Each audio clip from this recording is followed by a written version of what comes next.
আমি এই হাদিসটির প্রেমে পড়ে গিয়েছি।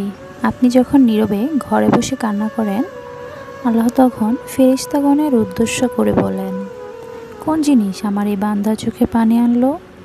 ফেরেশতাগণ বলেন, আপনার এই বান্দা সুখে নেই, আপনার বান্দা অনেক দিন হাসেনি। এই বলে ফেরেশতাগণ কান্না করতে থাকে এবং আল্লাহকে বলেন, হে আমার রব, আপনি জানেন আপনার এই বান্দার হৃদয়ে কী রয়েছে, অতএব আপনি তার জন্য সব কিছু সহজ করে দিন। আল্লাহ বলেন, আমার এই বান্দা এমন কিছু জীবন থেকে হারিয়ে ফেলেছে যা সে অধিক ভালোবেসেছিল। অতএব আল্লাহ বলেন, আমি শপথ করছি, আমার বান্দা তার জীবন থেকে যা কিছু হারিয়েছে এর চেয়ে উত্তম জিনিস আমি তাকে এনে দেব, যা দেখে দুনিয়া ও আখিরাতে সবাই বিস্মিত হবে। আলহামদুলিল্লাহ। ভিডিওটি ভালো লাগলে একটি লাইক দিবেন। আপনার কাছে কেমন লাগলো তা অবশ্যই কমেন্ট করে জানাবেন। এইরকম আরও সুন্দর সুন্দর ভিডিও পেতে সাবস্ক্রাইব করে পাশে থাকবেন। আল্লাহ হাফিজ।